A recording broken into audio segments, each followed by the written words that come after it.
Two wives, two freak accidents, one man at the center of it all. Was Harold Henthorn the unluckiest husband alive, or a calculated killer who knew exactly how to get away with murder? Welcome to Tales on the Couch. Hello and welcome, my lovely couch listeners. I'm Heather Wisdom, and you are listening to Tales on the Couch. Today we take a quick dive into the chilling case of Harold Henthorn, a man whose deadly vows shattered two lives and left investigators wondering, could this really be a coincidence? The mysterious deaths. Harold Henthorn was a man who seemed to have it all: a successful career, a beautiful family, and two marriages that, from the outside, seemed perfect. But tragedy struck not once, but twice. His first wife, Sandra Lynn Henthorn, died in 1995. She was driving home from a dinner date with Harold when her car mysteriously broke down on a remote road. Harold told police that Sandra crawled under the car to check something, and suddenly the car fell on top of her, crushing her to death.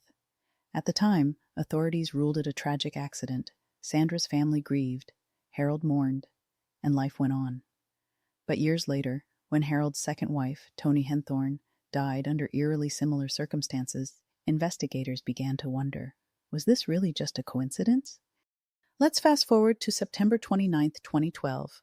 Harold and Toni were on a romantic hiking trip to celebrate their 12th wedding anniversary. They were hiking along a remote trail in Rocky Mountain National Park in Colorado when, according to Harold, Toni slipped and fell off a cliff. She plummeted 130 feet to her death.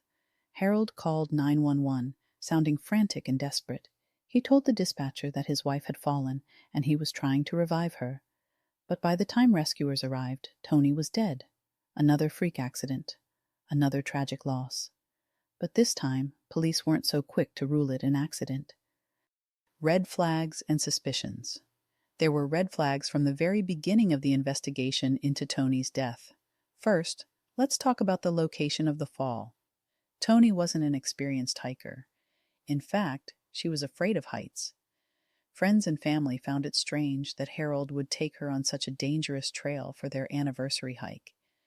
And then there was Harold's behavior after her death. Instead of staying with Toni's grieving family, Harold immediately focused on her life insurance policies. You see, Toni had a $4.7 million life insurance policy, with Harold listed as the sole beneficiary. Investigators soon discovered that Harold had taken out multiple policies on Toni without her knowledge. That's when the pieces started to fall into place. Harold Henthorn was no grieving husband. He was a man with a plan. Connecting the dots. As investigators dug deeper, they started to see a disturbing pattern between the two deaths. Let's go back to Harold's first wife, Sandra. When Sandra died in that freak car accident, Harold was the only one there. And just like with Toni, Sandra had a large life insurance policy. Harold had collected $500,000 after her death. At the time, Sandra's death was ruled accidental, but now authorities were taking a second look. The trial and verdict. It wasn't long before Harold Henthorn was arrested and charged with first-degree murder in Toni's death. During the trial, the prosecution laid out a chilling case. They argued that Harold had pushed Toni off the cliff, just as he had staged Sandra's car accident years earlier. The evidence was damning. For starters, Harold had no legitimate reason to take Toni on such a dangerous hike. The trail was remote, difficult, and not suited for someone like Toni. And then there was the phone evidence. Harold's cell phone records showed that he had been pacing back and forth near the cliff's edge for 45 minutes before Toni fell. Finally, there was the financial motive. Harold stood to gain millions from Toni's death, just as he had profited from Sandra's. The jury didn't buy Harold's story of accidental death. In 2015, Harold Henthorn was convicted of first-degree murder and sentenced to life in prison without parole. Was Harold a sociopath? So what kind of person was Harold Henthorn? Investigators and psychologists have speculated that Harold might be a sociopath, someone who can charm people, manipulate situations, and kill without remorse. Harold was known for being controlling in both of his marriages. He controlled his wives' finances, their schedules, and even their social interactions. But perhaps most chillingly, he managed to hide his true nature for decades.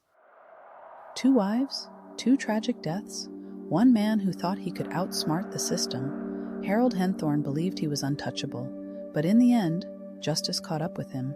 The story of Harold Henthorn is a reminder that sometimes the people we think we know best are the ones hiding the darkest secrets. Thanks for listening to Tales on the Couch. If you enjoyed today's episode, please subscribe and leave a review. If you have a case you'd like us to cover, reach out on social media or through our website. And don't forget, my books are now available on Amazon. The newest one, Messy Mind, Brilliant Life, A Practical Guide for ADHD, is a book close to my heart because if you didn't know already, I have ADHD and thrive most days. With 3 podcasts and writing deadlines, I try to use my ADHD to my advantage. This book is super easy to read because, well, someone with ADHD wrote it. And if you have ADHD, you know it's almost impossible to read those scientific jargon novels. I hope you like it. Until next time, stay safe, stay curious, and stay wise.